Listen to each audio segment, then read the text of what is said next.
नमस्कार दोस्तों, स्वागत है आप सभी का रीजनिंग की इस प्रैक्टिस क्लास में। तो ये हमारी दोस्तों रीजनिंग की क्लास सभी एग्ज़ाम के लिए बहुत ही महत्वपूर्ण है। चाहे वह रेलवे के एग्ज़ाम हो, एसएससी का, कोई भी एग्ज़ाम देंगे सभी के लिए महत्वपूर्ण क्लास होगी। और इसमें हम दोस्तों जितने भी प्रीवियस ईयर में आए हुए प्रश्न हैं अलग अलग एग्ज़ाम में, उन प्रश्नों को यहाँ पर हम सॉल्व करते हैं। तो चलिए फर्स्ट क्वेश्चन से यहाँ पर स्टार्ट करेंगे। तो आपको क्या करना है कि सबसे पहले वीडियो को रोककर खुद से सॉल्व करना है, उसके बाद वीडियो को देखना है, क्योंकि जितने ज़्यादा दोस्तों आप खुद से सॉल्व करेंगे उतनी ही अच्छी प्रैक्टिस होगी। चलिए देखते हैं। फर्स्ट क्वेश्चन है कि दिए गए विकल्पों में से संबंधित शब्द अक्षर का चयन कीजिए। तो जिस तरीके से 8 का संबंध 72 से है, वही संबंध हमें बताना है कि 5 का इस प्रश्नवाचक चिन्ह के स्थान पर कौन सी संख्या यहाँ पर आएगी। तो 8 से 72 यहाँ पर कैसे बन रहा है, ये सबसे पहले हम ट्राई करेंगे, क्योंकि जो तरीका इसमें लगा होगा वही तरीके से ये भी बनेगा, ये ध्यान रखेंगे। तो 8 से 72 हम कैसे बना सकते हैं। तो यहाँ पर 8 से 72 बनाने के लिए दोस्तों हम 8 में 9 का गुणा कर लेते हैं, क्योंकि 8 9 72 होता है। तो 8 का 9 में हम गुणा कर लेंगे तो कितना बन जाएगा, 72 बन जाएगा। देखिए 72 8 से बहुत बड़ी संख्या थी, तो यहाँ पर हमें 8 में कोई भी संख्या हम जोड़ेंगे तो 72 नहीं बना पाएंगे छोटी संख्या, क्योंकि हमें इसमें गुणा करेंगे 8 में कोई संख्या तभी हम 72 बनाएंगे। यानी जब छोटी संख्या से बहुत बड़ी संख्या जाए तो वहाँ पर आपको गुणा देखना है, स्क्वायर देखना है, क्यूब देखना है, इस तरीके से वहाँ पर देखना है। तो हमने यहाँ पर 72 देखा, तो 8 में 9 का गुणा करके हमने 72 यहाँ पर निकाला। अब देखिए इसमें 9 का गुणा किया, तो इस 5 में भी हम क्या करेंगे, 9 का गुणा कर लेते हैं। तो 5 गुणा 9, ये कितना बनेगा, 45 बनेगा। तो ऑप्शन या किसी ऑप्शन में यहाँ पर 45 आंसर है, 45 आंसर नहीं है। तो यहाँ पर 9 जो 5 में हमने गुणा किया वह तरीका सही नहीं। अब हम यहाँ पर अगर थोड़ा सा और ध्यान दें कि 8 में देखिए यहाँ पर +1, यानी 8 की अगली संख्या 9 से गुणा किया गया है। तो हो सकता है 5 की अगली संख्या यानी +1 करके 6 से गुणा किया गया हो। तो गुणा कर लेते हैं 6 और 5 का, तो 6 पचे कितना हो जाएगा, 30 हो जाएगा। क्या ये किसी ऑप्शन में है 30? तो ऑप्शन देखेंगे, ऑप्शन नंबर बी में 30 दिया गया है और ये हमारा सही उत्तर हो जाएगा। यानी तरीका क्या था कि जो संख्या दी गई है उसकी अगली संख्या में हमें गुणा कर देना है, ये हमारा तरीका था। तो यहाँ पर सबसे पहले हमने देखा कि 8 में 9 गुणा, तो हमने 5 में 9 का गुणा देखा, किसी भी ऑप्शन में आंसर नहीं है। तो हमने यहाँ पर देखा कि 8 से एक अधिक संख्या से गुणा है, तो 5 से एक अधिक संख्या से गुणा हमने 6 से गुणा कर दिया, तो हमें 30 प्राप्त हो गया। ये हमारा तरीका था। उम्मीद है आप सभी को समझ में आ गया होगा। तो आप जितने ज़्यादा खुद से सोचेंगे आपका आंसर ये आए या ना आए, लेकिन आप अगर खुद से सॉल्व किए होंगे, कोई दूसरा तरीका सोचे होंगे, तो हर तरीके से एग्ज़ाम में क्वेश्चंस बनते हैं, आप ये ध्यान रखेंगे। अगला प्रश्न देखेंगे। अब देखिए ये हमारा नेक्स्ट क्वेश्चन है कि सीरीज का क्वेश्चन है, तो इसका आंसर बताएंगे कि क्या इसका ऑप्शन होगा। तो चलिए हम सॉल्व करते हैं कि जैसे देखिए यहाँ पर सीरीज है, तो ये बताना है कि इस प्रश्नवाचक चिन्ह के स्थान पर कौन सा शब्द यहाँ पर बनेगा। तो हमने सबसे पहले इनका प्लेस वैल्यू लिख लिया कि ये अल्फ़ाबेट यानी ABCD A to Z में किस स्थान पर आते हैं। तो C तीसरे नंबर पर आता है, G 7वें नंबर पर आता है, L दोस्तों 12वें नंबर पर आता है, M 13वें नंबर पर आता है। अब यहाँ पर हमने देखा कि 3 में हम 4 जोड़ देंगे तो 7 बन जाएगा। तो 7 में हम क्या करेंगे कि यहाँ पर कोई लेटर्स आएगा, क्योंकि देखिए यही इसी का हमें बताना है। तो यहाँ पर कोई लेटर्स आएगा, फिर इसमें हम क्या करेंगे कि यहाँ पर 12 बनेगा। फिर 12 से देखिए यहाँ पर 13 हो गया, यानी लास्ट में भी प्लस का 1 हुआ है। तो यहाँ पर हमें एक चीज़ ध्यान देना है कि पहले +4 हुआ था, लास्ट में +1 हुआ है, यानी संख्या क्या हो रही है, जो जुड़ रही है वह घट रही है। तो हम ये ट्राई करते हैं कि जैसे +4 हुआ हमने यहाँ पर +3 कर दिया, और आगे हमने क्या कर दिया, +2 कर दिया, और लास्ट में क्या हुआ, +1 हुआ। अब देखिए यहाँ पर थोड़ा सा ध्यान देंगे कि हमने जब यहाँ पर 7 में +3 किया तो यहाँ पर 10 बनना चाहिए, और 10 पर कौन सा लेटर आता है, तो लेटर आता है J।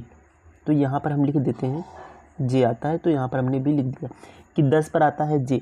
अब देखिए 10 में हमने क्या किया, फिर से यहाँ पर प्लस का 2 किया है, तो यहाँ पर 12 बन गया। यानी ये तरीका हमारा बिल्कुल सही है। तो +2 फिर उसके बाद 12 में +1 करके हमने 13 बना लिया।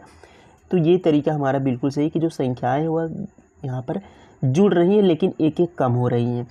तो इस तरीके से हमें यहाँ पर कौन सा लेटर प्राप्त हुआ, तो हमें J लेटर प्राप्त हुआ। अब देखिए हम ऑप्शन चेक करेंगे कि J किस किस में है। तो H देखिए शुरू हुआ है, N से शुरू हुआ है, R से शुरू हुआ है। एक ही ऑप्शन है दोस्तों हमारा जो J से शुरू हुआ है, ऑप्शन नंबर D, और यही हमारा क्या हो जाएगा, सही उत्तर हो जाएगा, ऑप्शन नंबर D। तो इस तरीके से हमें क्या करना है, प्रश्न को सॉल्व करना है और ऑप्शन से भी हमें नज़र रखना है दोस्तों, कि कभी कभी हमें क्या होता है कि पूरे क्वेश्चंस को हमें सॉल्व भी नहीं करना पड़ता, ऑप्शन से ही हमें उत्तर मिल जाता है। तो इस तरीके से हमें ध्यान देना है। अब चलते हैं नेक्स्ट प्रश्न पर, उसको आप यहाँ पर पूरा सॉल्व करके चेक कर लेंगे, वही ऑप्शन आएगा, ऑप्शन नंबर डी।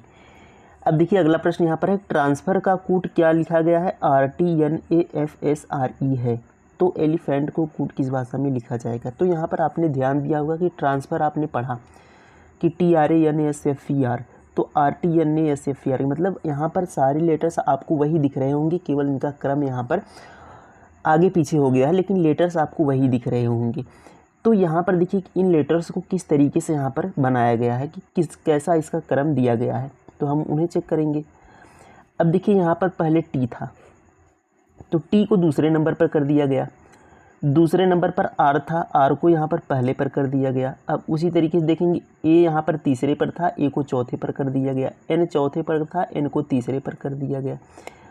एस देखिए पाँचवें पर था, एस को छठे नंबर पर कर दिया गया, एफ छठे पर था, एफ को पाँचवें पर कर दिया गया। लास्ट में आर था, आर को एक पहले कर दिया गया, ई एक पहले था, लास्ट में कर दिया गया। यानी यहाँ पर ये तरीका चल रहा है कि जैसे दो लेटर्स हैं, मान लीजिए ये ए है और एक बी है, एक ए है एक बी है, तो क्या हो रहा है कि दो लेटर्स को लेकर पहले बी को फिर ए को कर दिया गया, यानी दो लेटर्स को उनके क्रम को बदल दिया जा रहा है। दो लेटर्स को पकड़ना है, उनके क्रम को बदल देना है, ए बी है तो बी ए कर देना है। इस तरीके से इनका क्या हुआ, क्रम को चेंज किया गया है।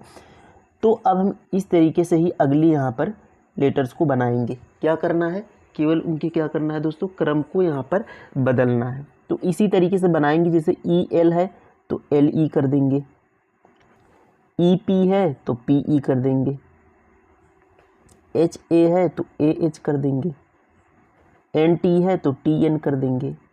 बस यही हमारा क्या था, क्वेश्चन था, यानी यही हमारा तरीका इसमें था कि दो लेटर्स को बदल देना है। किस ऑप्शन में है, L E P E A H T N, L E P E A H T N, option number C में देखिए मिल रहा है LEPEAHTN, और यही हमारा क्या हो जाएगा, उत्तर हो जाएगा। तो ये सभी प्रश्न आपको बता दें एग्जाम में पूछे गए प्रश्न हैं। अगला प्रश्न देखेंगे, देखिए यहाँ पर नेक्स्ट क्वेश्चन दिया गया है दोस्तों कि एक श्रेणी दी गई है, लुप्त पद बताना, यानी ये नंबर सीरीज का क्वेश्चन है कि ये एक जो संख्याएं हैं ये एक सीरीज में चल रही हैं, एक क्रम में चल रही हैं, और उसी क्रम को हमें पता कर कर यहाँ पर कौन सा संख्या आएगा वो हमें बताना है। तो चलिए देखते हैं कि कौन से क्रम में ये संख्याएं बढ़ रही हैं। तो यहाँ पर देखेंगे 8 से 10 हुआ, कितना जुड़ गया इसमें, तो आप कहेंगे 2 जुड़ गया। 10 से 30 हुआ, कितना जुड़ा इसमें, इसमें 20 जुड़ा। 30 से 32 हो गया, कितना जुड़ा, 2 जुड़ा। 32 से 52 हो गया, कितना जुड़ा, 20 जुड़ा। 20 जोड़ेंगे 32 में तभी तो 52 होगा। 52 से 54 हो गया, प्लस 2 हुआ। 54 से 74 हो गया, प्लस 20 हुआ। 74 से 76 प्लस 2, 76 से 96 प्लस 20। यानी इसका तरीका आप समझ गए होंगे कि क्या इस संख्या में हो रहा है, पहले प्लस 2 फिर प्लस 20, फिर प्लस 2 फिर प्लस 20, तो लास्ट में प्लस 20 हुआ है, यानी आगे क्या होना है, प्लस 2 होना है, क्योंकि प्लस 20 के बाद प्लस 2 हो रहा है। तो 96 और 2 को जोड़ देंगे तो कितना हो जाएगा, 96 और 2 98 होना चाहिए। किसी ऑप्शन में 98 ऑप्शन नंबर सी में दिया है, ये हमारा उत्तर हो जाएगा। तो ये हमारा सीरीज का क्वेश्चन था, आसान क्वेश्चन था, बस दोस्तों एनटीपीसी के एग्ज़ाम में ये सीरीज का क्वेश्चन पूछा गया था, इसलिए यहाँ पर हमने रख लिया। अगला प्रश्न देखेंगे।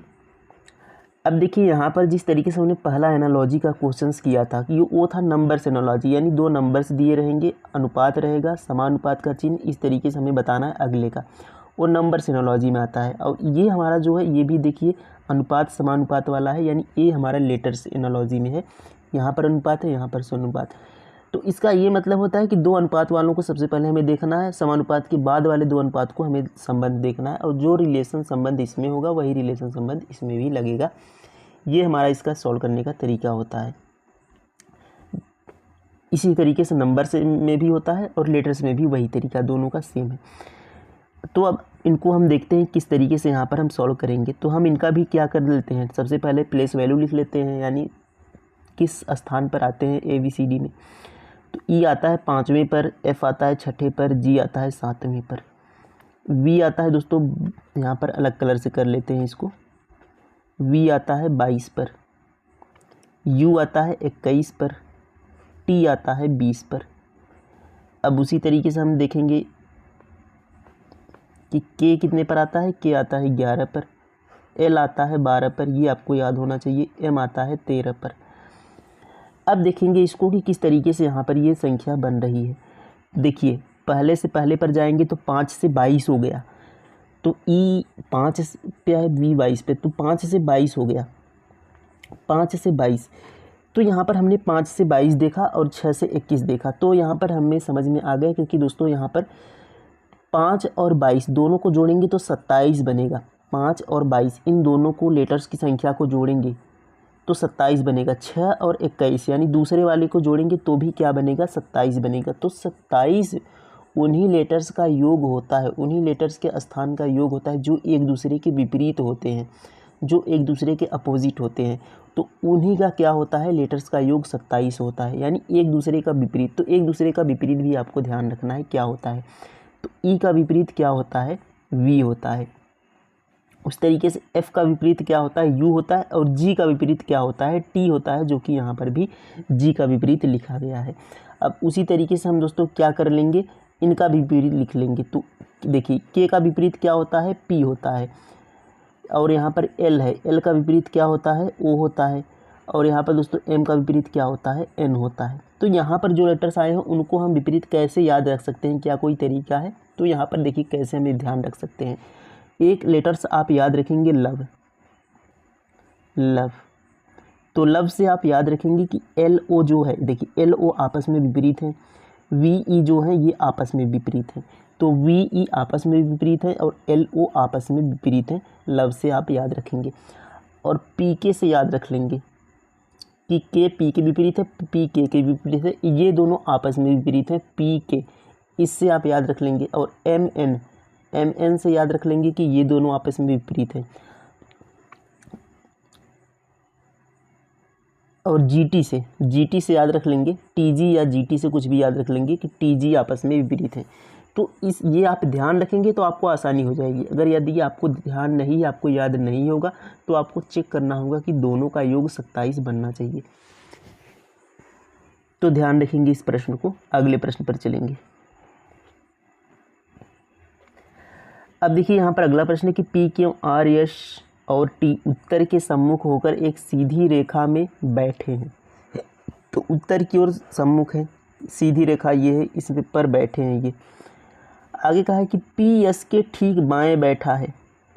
पी क्या है, पी एस के ठीक बाएं बैठा है। यहाँ पर मान लेते हैं पी है, ये एस के ठीक बाएं बैठा है। अब देखिए आप जिस तरीके से बैठे हैं, आप खुद को यहाँ पर मानिए कि आपके बाएं और आपके दाएं, उस तरीके से आप अपने बाएं दाएं बैठाइए, आंसर बिल्कुल सही आएगा आपका। आप अपने बाएं दाएं यहाँ पर बैठाएंगे। तो पी एस के क्या है, ठीक बाएं बैठा है, तो पी एस के बाएं हो गया। लेकिन टी का पड़ोसी नहीं है, यानी पी टी का पड़ोसी नहीं, यानी यहाँ पर टी नहीं आएगा, ये इसने कहा है। तो यहाँ पर हम लिख लेते हैं कि पी क्या है, टी के आसपास नहीं है, यानी टी का पड़ोसी नहीं है। तो इस साइड तो टी आएगा नहीं, क्योंकि इस साइड यस है, तो जब भी टी आएगा तो इधर ही आएगा, और ये इसका पड़ोसी नहीं है, यानी ये वाला नहीं बनेगा। आगे पढ़ेंगे। क्यों, देखिए यहाँ पर क्यों टी का पड़ोसी नहीं, क्यों के बगल में आर बैठा है, क्यों के बगल में आर बैठा है, जो बाएं छोर पर बैठा है। देखिए ये ध्यान देंगे कि क्यों के बगल में आर बैठा है, जो बाएं छोर पर बैठा है। यहाँ पर जो का जो यूज हुआ है ये पास वाले के लिए हमेशा होता है, तो ये आर के लिए हुआ है। क्यों के बगल में आर बैठा है, जो बाएं छोर पर है। तो क्यों के बगल में आर बैठा है, जो बाएं छोर पर यहाँ पर है।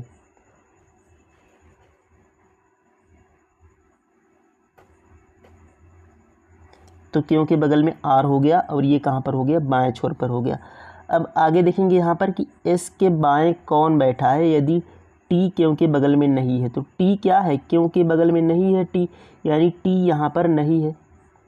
टी क्या है, टी क्यों के बगल में नहीं है, यानी यहाँ पर टी नहीं आएगा। तो यहाँ पर जो टी आएगा, अब टी अब यहाँ पर आएगा, क्योंकि इन दोनों के बीच में टी नहीं हो सकता, तो टी यहाँ पर आएगा। तो यस के बाएं हमसे पूछा है, यस के बाएं कौन बैठा है, तो यस के बाएं तो टी ही बैठा है, अपने बाएं देखेंगे, सॉरी यहाँ पर एस के बाएं पूछा है तो बाएं कौन आएगा, पी आएगा, ये टी तो दाएं आ जाएगा, एस के बाएं कौन आएगा, पी ही आ जाएगा। ऑप्शन नंबर डी इसका क्या हो जाएगा, राइट आंसर हो जाएगा, एस के बाएं पी ही आएगा।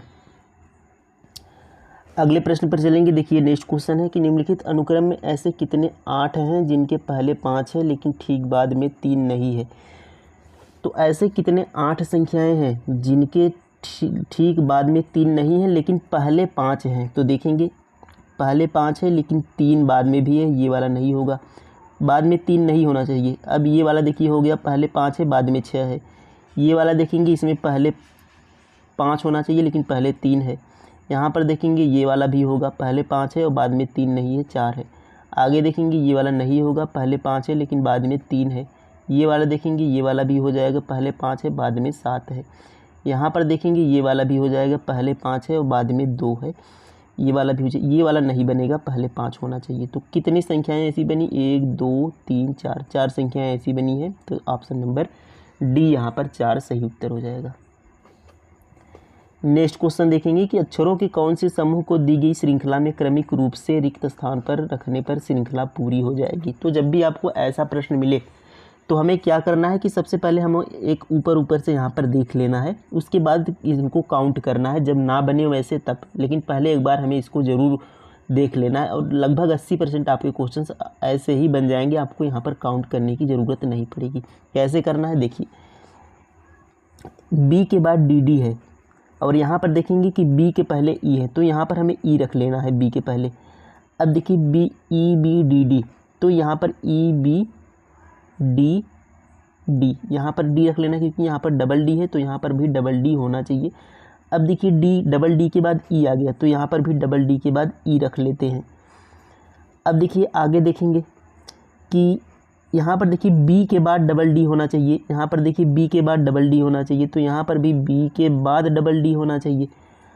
अब देखिए यहाँ पर जो बना E B D D E, अब यहाँ पर E B D D E, तो ई बी डी, यहाँ पर भी डबल डी होना चाहिए, डी डी। अब यहाँ पर ये हमारा देखिए सीरीज बन गया है एक। कैसे देखेंगे, E B D D, E B D D और E B D D, E B D D, यानी ई बी डी डी, ये हमारा यहाँ पर बना है E B D D, E B D D, E B D D. अब यहाँ पर हमने कौन कौन सा लेटर भरा है, ई भरा है, ई भरा है, बी भरा है, डी भरा है दोस्तों, डी भरा है, फिर बी भरा है, यानी E E B D D B, E E B D D B, ये हमने भरा है E E B D D B, E E B D D B. Option number D देखिए यहाँ पर इसका राइट आंसर होगा E E B D D B. तो इस तरीके से आपको सबसे पहले एक बार ऐसे ही सोल्व करना है, उसके बाद जब यदि ना आए तो आपको यहाँ पर लेटर्स को काउंट करना है, उसके बाद सॉल्व करना है। तो लेटर्स को जब काउंट करते हैं तो 12 का होता है, यदि 12 लेटर्स आए तो 4 और 3 का ट्राई करते हैं, देखते हैं। 16 का आया तो 4 4 का यहाँ पर पेयर देखते हैं। तो इस तरीके से हम यहाँ पर करते हैं। तो अगले दिन यहाँ पर क्वेश्चंस लेंगे तो उस तरीके से हम उसको सॉल्व कर लेंगे। अब देखिए यहाँ पर अगला प्रश्न दिया है कि ए और बी क्या है, भाई हैं। तो हम यहाँ पर बना लेते हैं ए और बी भाई हैं। सी बी का पिता है, सी बी का पिता है, प्लस लगा लेते हैं ताकि पता चले पुरुष हैं। डी ई का भाई है और ए का मामा है। देखिए ए का मामा कौन है, डी, और डी क्या है, ई का भाई है और ए का मामा है। तो मामा कौन होता है, मम्मी का पिता होता, यानी मम्मी के भाई होते हैं मामा। कौन होते हैं, मम्मी के भाई। तो यानी ए की माता कौन हो जाएगी, ए की माता ई हो गई और इनके भाई कौन हो गए, इनके भाई डी हो गए, क्योंकि कहा है डी ई का भाई है और ए का मामा है। डी ई का भाई है और ए का मामा है, यानी ये इनकी माता हो गई ए की और इनके भाई डी हो गए और ये ए की कौन हो गई, ए के मामा हो गए। अब यानी देखिए ए और बी तो दोनों यहाँ पर भाई थे, तो बी के यहाँ पर सी का क्या रिलेशन था, सी बी के पिता थे। आगे देखिए कहा है कि ई बी की माता है। ई कौन है, ये ई बी की माता है, यानी ये दोनों आपस में क्या हो गए, पति पत्नी हो गए। अब देखिए आगे कहा है कि ई का सी से क्या संबंध है, तो ई और सी क्या होंगे, ये दोनों तो आपस में पति पत्नी होंगे, तो ये पत्नी हो जाएगी, क्योंकि ई का सी से पूछा है, यानी ई का बताना है रिलेशन सी से, ई सी का क्या लगेगी, तो ई सी की पत्नी लगेगी। ये इसका राइट आंसर हो जाएगा डी। अगले प्रश्न पर चलेंगे। देखिए यहाँ पर नेक्स्ट क्वेश्चन है कि निम्नलिखित आकृति में वृत्त वायरस को, त्रिभुज बैक्टीरिया को, आयत फंगी को और पंचभुज प्रोटोजोआ को दर्शाता है। निम्नलिखित में से कौन सी संख्या बैक्टीरिया को दर्शाती है, जो वायरस और प्रोटोजोआ है। यानी कौन सी संख्या बैक्टीरिया को दर्शाती है, जो वायरस भी है और प्रोटोजोआ भी है। तो बैक्टीरिया कौन सा यहाँ पर है, त्रिभुज, देखिए इसमें होना चाहिए, और यहाँ पर कहा है वायरस और प्रोटोजोआ, इन तीनों में होना चाहिए। यानी त्रिभुज में भी होना चाहिए, इस पंचभुज में भी होना चाहिए और इस आयत में भी होना चाहिए। तो कौन सी संख्या देखेंगे यहाँ पर तीनों में मिल रही है, तीनों में ऐसी कौन सी संख्या है जो तीनों में है, कौन सी संख्या है जो तीनों में है। तो यहाँ पर देखेंगे वृत्त में होना चाहिए, देखिए वायरस वृत्त में होना चाहिए, तो इसमें होना चाहिए। और यहाँ पर कहा है प्रोटोजोआ पंचभुज में होना चाहिए, वृत्त में होना चाहिए, पंचभुज में होना चाहिए। और कहा है बैक्टीरिया होनी चाहिए, तो बैक्टीरिया के लिए त्रिभुज है, तो त्रिभुज में भी होना चाहिए। यानी त्रिभुज, पंचभुज और वृत्त में ऐसी कौन सी संख्या जो त्रिभुज में भी है, पंचभुज में भी है और वृत्त में भी है। त्रिभुज में भी है, पंचभुज में भी है और वृत्त में भी है। तो यहाँ पर देखेंगे तो ऐसी कोई भी संख्या नहीं है जो तीनों में है, क्योंकि तीनों में कॉमन होना चाहिए। जैसे यहाँ पर देखेंगे तो ये केवल पंचभुज और त्रिभुज में भी है, इसको देखेंगे तो ये केवल यहाँ पर वृत्त में है और त्रिभुज में है, पंचभुज में नहीं आ रहा। पंचभुज तो हमारा ये है ना, देखिए 5 भुजाओं वाला, तो इसमें नहीं आ रहा। अब 26 देखेंगे तो ये दोस्तों वृत्त में भी है, पंचभुज में है, त्रिभुज में नहीं आ रहा। यानी ऐसी कोई संख्या नहीं है जो तीनों में है, तो ऑप्शन नंबर बी 0 इसका राइट आंसर हो जाएगा। तो ये दोस्तों हमारी आज की क्लास थी। तो क्लास कैसी लगी कमेंट में ज़रूर लिखेंगे, कितने क्वेश्चंस आज आपने सही किए इसको भी कमेंट में ज़रूर बताएंगे। मिलते हैं नेक्स्ट क्लास में। थैंक यू, धन्यवाद, जय हिंद।